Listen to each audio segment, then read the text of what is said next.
আসসালামু আলাইকুম। মুখে রুচি নাই, ভাত খেতে ইচ্ছা করে না। কি দিয়া ভাত খাবেন চিন্তা করতেছেন, কি দিয়ে খাইলে স্বাদ লাগবে? একটা বেগুন নিয়ে আসেন, আইসা এইভাবে কুচুর-মুচুর, কুচুর-মুচুর মনের জিদ। আপনি চিন্তা করেন না বেগুনেরে কাটতেছেন। আপনি শত্রু যে আছে তার গায়ে চিকচিক করে চাকু দিয়ে পোঁচাইতেছেন, এটা মনে করেন। যাই হোক, তারপর নিয়ে নিবেন মসলা, আপনার মনের মতো মসলা, আদা, রসুন, হলুদ, মরিচ, জিরা সব মিলায় সাথে একটু সরিষার তেল দিয়ে মশলাটা মাখায় নেবেন। মাখায় বেগুনের গায়ে ঝকমকো, ঝকমকো, ঝকমকো করে মাখায় নেবেন। মাখায়া তারপরে ওই যে মেয়েদেরকে বিয়ের সময় যেমন গায়ে হলুদ মাখায়া পাঠায় জমের বাড়িতে, সেম বেগুনটার ওইভাবে মাখায় নেবেন। মনে করবেন যে আপনার শত্রুর গায়ে হলুদ মরিচ মাখাইতেছেন।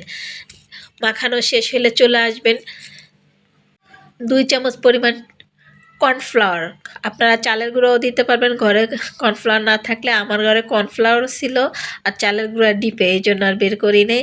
আপনার মনের মতো করে থাপড়ায়া থুপড়ায়া যেমনি উল্টা পাল্টা কইরা থাপড়ায়া মিশাইয়া নিবেন, তো তার গায়ে যেন লাগে। অনেক মানুষ আছে যতই কথা বলেন তাদের থাপ্পড় দিয়ে কথা না বললে গায়ে ঢুকে না। এই বেগুনটার সেম একই অবস্থা। যাই হোক, এই তো মাখা জাখা করে কিছুক্ষণ রাইখা দিবেন। ১০ মিনিটের মতো রাখবেন, রাইখে এই তো তার এখন বলতেছে বেগুনটায় যে কেন যে আমার এমন মাখামাখি এত আদর আপ্যায়ন করছে, এই তো বুঝছি। কড়মড়া কচর-মচর করে এক্কেবারে ক্রিস্পি করে ভাজি করে নিবেন। দেখবেন মুখে স্বাদ লাইগা থাকবে। আর এর ১ পিস বেগুন ভাজা দিয়ে আপনি আজকে দুপুরের ভাত খেতে পারবেন। আলহামদুলিল্লাহ। আসসালামু আলাইকুম।